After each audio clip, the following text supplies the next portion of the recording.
Supreme court ने कहा था कि धर्मांतरण राष्ट्र की सुरक्षा के लिए खतरा है। Conversion is a serious threat to national security. और जस्टिस शाह की बेंच ने केवल मुंहजबानी नहीं कहा, ऑर्डर में डिक्टेट कराया। उस रिट पिटीशन में बाकायदा ऑर्डर में लिखवाया कि ये जो कुछ बता रहे हैं इससे तो लगता है कि अगर ये सारी बातें सही हैं तो ये हमारी राष्ट्र की सुरक्षा के लिए खतरा है। उसी के बाद सब टूट पड़े, गृह मंत्री और मंत्री सब जितने वकील हैं सब टूट पड़े हमारे खिलाफ। जब धर्मांतरण राष्ट्र की सुरक्षा के लिए खतरा है और हमारे पास राष्ट्रीय सुरक्षा कानून है तो वो क्यों नहीं लगाते? देखो अंकुर हमारे एडवोकेट मित्र बता रहे हैं, हमारे पास एनएसए है कि नहीं? आपने सुना होगा ना, नेशनल सिक्योरिटी एक्ट। अभी वो बिहार के एक यूट्यूबर के खिलाफ लगाया था, मनीष कश्यप के खिलाफ। एक यूट्यूबर के खिलाफ अगर एनएसए लग सकता है तो जो लोग भारत की डेमोग्राफी बदलने के लिए कन्वर्जन कर रहे हैं, चाहे वो जिहादी हो या मिशनरी, उनके खिलाफ एनएसए क्यों नहीं लगाया जाता? एक हाई कोर्ट का जजमेंट है, धर्मांतरण हमारी एकता अखंडता के लिए बहुत बड़ा खतरा है। राष्ट्र की एकता अखंडता को मेंटेन करने के लिए हमारे पास यूएपीए है। ये कन्वर्जन कराने वाले जिहादी और मिशनरियों पे यूएपीए क्यों नहीं लगाया जा रहा है? धर्मांतरण राष्ट्र के खिलाफ एक युद्ध है, ये वेज वॉर है। और मैं सुबह चाय के टाइम दत्ता जी से मेरी बात हो रही थी, मैं बिल्कुल सहमत हूं।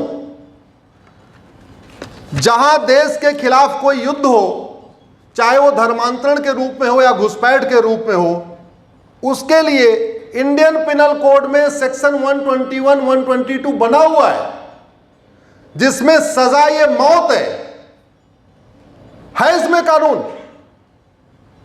लेकिन लगाते ही नहीं है। आप बताइए, ये जो धर्मांतरण है या जिहाद है, ये राष्ट्र के खिलाफ ये युद्ध है कि नहीं? जोर से बोलिए। जब युद्ध है तो इंडियन पिनल कोड का सेक्शन 121, 122 क्यों नहीं लगाते? सीधे फांसी क्यों नहीं दे देते? किसने रोका हुआ है ना कानून अपने पास? यह धर्मांतरण ऑर्गेनाइज तरीके से होता है, एक व्यक्ति नहीं होता, पूरी चैन होती है। कोई पैसा देता है, कोई और मॉरल सपोर्ट करता है, कोई कुछ और मदद करता है, पूरा एक चैन होती है। तो धर्मांतरण ऑर्गेनाइज्ड क्राइम हुआ कि नहीं?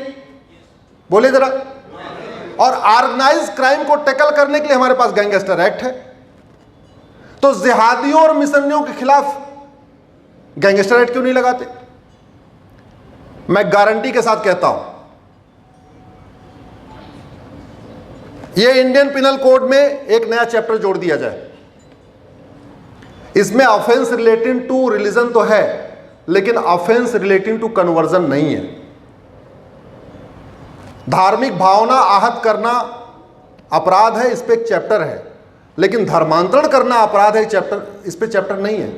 इंडियन पिनल कोड में केवल एक चैप्टर जोड़ दिया जाए, ऑफेंस रिलेटिंग टू कन्वर्जन, और धर्मांतरण कराने वाले मिशनरी और जिहादियों के ऊपर एनएसए लगाया जाए, यूएपीए लगाया जाए, veg war section 121, 122 Indian penal code लगाया जाए, ऑर्गेनाइज्ड क्राइम है, गैंगस्टर एक्ट लगाया जाए, 100% प्रॉपर्टी जब्त करके मिनिमम 20 साल के लिए जेल में डाला जाए। मैं कह रहा हूं किसी की जरूरत नहीं पड़ेगी कि कोई सपने में भी धर्मांतरण करने के बारे में नहीं सोचेगा। सठे साठ्यम समाचरित, कानून घटिया है, इसलिए पूरा ड्रामा चल रहा है। घुसपैठ, डेमोग्राफी बदल रही है।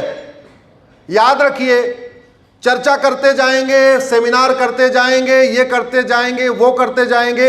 अरे घुसपैठियों को पकड़ना आम आदमी की ड्यूटी थोड़ी है, आम आदमी की ड्यूटी नहीं है, कॉमन मैन की ड्यूटी नहीं घुसपैठियों को पकड़ना। घुसपैठियों को पकड़ना सरकार की ड्यूटी है।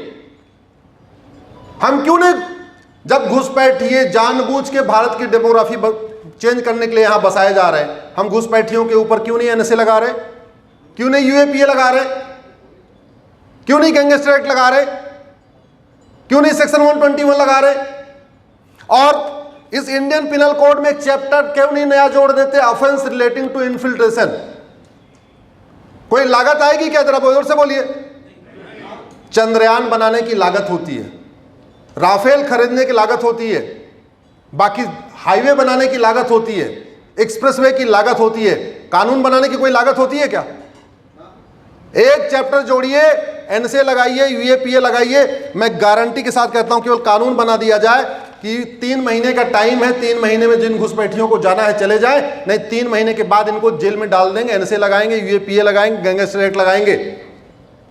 80% घुसपैठिए खुद ही अपना तंबू तोला लेके भाग जाएंगे, 80% खुद ही भाग जाएंगे।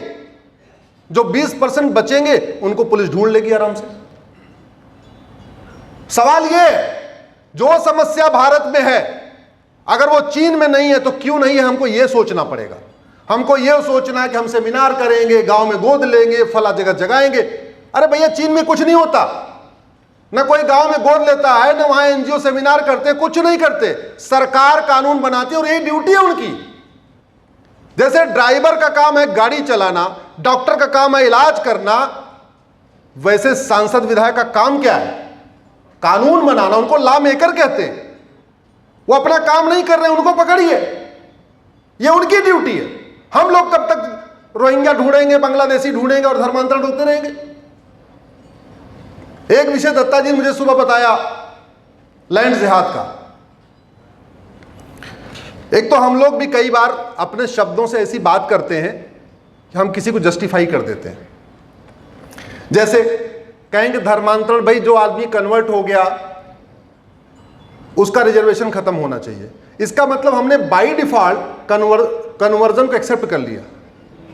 हम बस कह रहे हैं इसको रिजर्वेशन नहीं मिलना चाहिए, बस हमारा काम पूरा हो गया। काहे?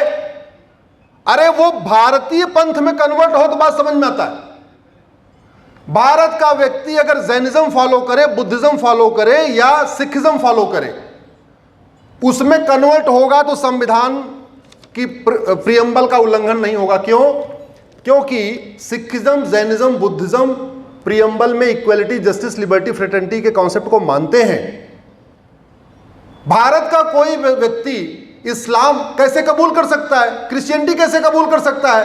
क्रिश्चियनिटी, इस्लाम इक्वलिटी को नहीं मानते, जस्टिस को नहीं मानते, लिबर्टी को नहीं मानते, फ्रेटर्निटी को नहीं मानते।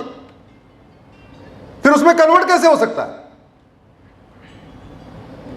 ऐसे ही मैं सुनता रहता हूं ये वाली मजार इल्लीगल है, और एक मजार तोड़ के फोटो खिंचवा के वीडियो वायरल करके उसी बम बमाए, मैंने एक मजार तोड़वा दिया, मैंने एक दरगाह तोड़वा दिया, बस बहुत बड़ा मैं राष्ट्रवादी हो गया। जो चीज अनकुरानिक है, जो चीज अन इस्लामिक है, जिसके बारे में अजान में कहा जा रहा है ला इलाहा इल्लल्लाह, अल्लाह के अलावा कोई इबादत के लायक नहीं है, फिर मजार में किसकी इबादत हो रही है? जब अल्लाह के अलावा कोई इबादत के लायक नहीं तो फिर मजार में इबादत किसकी हो रही है? दरगाह में किसकी इबादत हो रही है? अगर ये मजार जायज होता तो अरब में कम से कम एक तो होना चाहिए था ना, वहां तो एक भी नहीं है। अगर दरगाह जायज होता, अरब में एक तो होना चाहिए, तो वहां तो एक भी नहीं है। अगर पक्का कब्रिस्तान बनाना जायज होता तो अरब में कम से कम मोहम्मद साहब की कब्र पक्की होती। जब मजार, दरगाह और पक्का कब्रिस्तान बनाना हराम है, इस्लाम में इसकी जगह ही नहीं है। मजार पे बनाना, मजार पे जाना हराम, दरगाह बनाना, दरगाह पे जाना हराम, कब्रिस्तान बनाना, कब्रिस्तान पे जाना हराम। केवल अल्लाह की ही इबादत करना है तो भारत में एक भी मजार लीगल कैसे हो सकती है? लेकिन हम अपनी भाषा में बोलेंगे ये वाली जो मजार बनी है ये इल्लीगल है, इसका मतलब बगल वाली जो बनी है वो लीगल भी है। क्या बात कर रहे हैं? कॉन्सेप्ट को समझिए। जो चीज अरब में नहीं है भारत में है वो इल्लीगल है। जो समस्या चीन में नहीं है, भारत में नहीं है, कानून घटिया है। और कानून कैसे काम करता है मैंने छोटा सा प्रयास किया, उसका परिणाम आपको बताता हूं। मैंने 2016 में पीआईएल फाइल किया कि भाई सांसदों, विधायकों को हर जगह वीआईपी व्यवस्था रहती है, कृपया इनके लिए कोर्ट भी वीआईपी बनाएं, इनके लिए स्पेशल एमएलए एमपी कोर्ट बना दें। 2016 में पीआईएल फाइल किया। 2017 में जस्टिस गगोई की बेंच ने कहा ठीक है पूरे देश में एमएलए एमपी कोर्ट बनाओ। 2018 से स्पेशल एमएलए एमपी कोर्ट काम करना शुरू कर दिया। 2023 5 साल में 225 सांसदों और विधायकों को सजा हो चुकी है, उनकी सदस्यता जा चुकी है। अभी कानून नहीं बदला, कानून तो घटिया वाला है। अभी मतलब घटिया कानून से भी इतना काम हो सकता है कि भाई 225 लोग पाखंडी लोग गए, आजम खां को सजा हुई, अतीक अहमद को सजा हुई, मुख्तार अंसारी को सजा हुई, मतलब जिनके खिलाफ सजा होगी आप कभी कल्पना नहीं कर सकते थे, उनको सजा हुई है। और लेटेस्ट एग्जांपल राहुल गांधी। अभी आप जरा समझिए, सब कुछ पुराना है। 1860 का इंडियन पिनल कोड है, 1861 का पुलिस एक्ट है, 1872 का एविडेंस एक्ट है, लेकिन मैंने वो पुरानी वाली बंदूक को कैसे जोड़ गांठ के उसको ठीक किया और उसी को बनाया, तो थोड़ा सा मतलब काम हुआ। अब ये बताइए, और उसका एक परिणाम आपको बताता हूं। 2019 में एक सांसद का मेरे पास फोन आया जीतने के बाद, बोले जी धन्यवाद, हम आपसे मिलना चाहते हैं, आपको मुंह मीठा कराना चाहते हैं। हमने कहा हमारा मुंह क्यों मीठा करा रहे हैं? बोले जी आप ही की वजह से टिकट मिला है मुझे। मैंने कहा मेरी वजह से? बोले हाँ। बोले साहब पार्टी ने टिकट तय कर दिया था और वो तैयारी भी कर रहा था और शायद मोटा लेन देन भी हो गया था टिकट का, जैसा होता है टिकट पे, लेकिन उसको किसी ने यह बता दिया है कि अब सांसद और विधायक का मुकदमा स्पेशल एमएलएमपी कोर्ट में चलेगा और 1 साल के अंदर फैसला होगा और उसके खिलाफ 42 मुकदमे हैं। अब वो उसने ये सोचा कि 42 में 2-4 में सजा तो हो ही जाएगी। ऐसे तो हमारा 42 का 42 मुकदमा चलता रहेगा, जब तक मुकदमा खत्म होगा तब तक मैं खुद ही खत्म हो जाऊंगा, तो हमें सजा ही नहीं होगी। अब इधर सांसद विधायक बने, उधर फास्ट ट्रैक में गया और गया तो सजा। तो इसलिए बोला हम चुनाव नहीं लड़ेंगे, हम जो बस जन सेवा करेंगे। अभी 3 महीने पहले कांग्रेस के प्रवक्ता हैं रणदीप सिंह सुरजेवाला जी, सुरजेवाला, हाँ, उन्होंने 23 साल पहले बनारस में कुछ उल्टा सीधा काम किया था। ध्यान से आप गूगल करना, 23 साल पहले बनारस में गए होंगे, कुछ उल्टा सीधा भाषण दिए होंगे, तो उनका एफआईआर दर्ज हो गया। 23 साल से बढ़िया उनका मुकदमा ठंडे बस्ते में पड़ा हुआ था, न वारंट हुआ न जमानत हुई, कुछ न, बस ऐसे पड़ा हुआ था। अभी वो कुछ दिन पहले राज्यसभा में चले गए। जैसे राज्यसभा में गए उनका मुकदमा फास्ट ट्रैक कोर्ट में चला गया। फास्ट ट्रैक कोर्ट में गए, आप गूगल कर लेना, अब उनके खिलाफ नॉन बेलेबल वारंट इश्यू हो गया, बनारस की कोर्ट ने इश्यू कर दिया, तो वो भाग रहे हो। तो मैंने आपको एग्जांपल ये दिया कि एक छोटा सा प्रयास, अभी कानून नहीं बदले, कानून वही, न्यायिक व्यवस्था वही, एविडेंस एक्ट वही, गवाहों के बयान का वही पुराना सिस्टम। अभी नार्को पॉलीग्राफ ब्रेन मैपिंग कानून तो आया ही नहीं, लेकिन 225 लोगों को सजा हुई तो उनको थोड़ा, अब बदमाश लोग थोड़ा आने से डर रहे हैं, बोले हमको चुनाव नहीं लड़ना, हमको जन सेवा करनी, समाज सेवा करनी। अगर इस देश की न्यायिक व्यवस्था हम बदल दें, जुडिशियल रिफॉर्म कर दें, पुलिस रिफॉर्म कर दें, इलेक्शन रिफॉर्म कर दें, आधी समस्याएं खुद ही ठीक हो जाएंगी। एक बात, अंतिम बात कहूंगा, विषय मुझे चूंकि दिया था यूसीसी, उस पर मैंने बोला ही नहीं, टाइम खत्म हो गया। दत्ता जी घुटना खुजला रहे हैं कि बस जल्दी खत्म उठोगे। दत्ता जी आप लोग के अगर आदेश हो तो 5 मिनट टाइम ले लूं।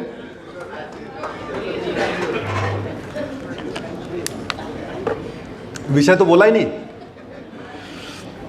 देखिए, मैं 2015 में मैंने पीआईएल फाइल किया था। यूसीसी की लड़ाई मुझे 8 साल हो गए लड़ते लड़ते। मैंने 8 साल के संघर्ष में यूसीसी के बारे में उतना जन जन तक उसको नहीं पहुंचा पाया जितना प्रधानमंत्री के एक सेंटेंस ने पहुंचा दिया। यह होती है सत्ता की पावर।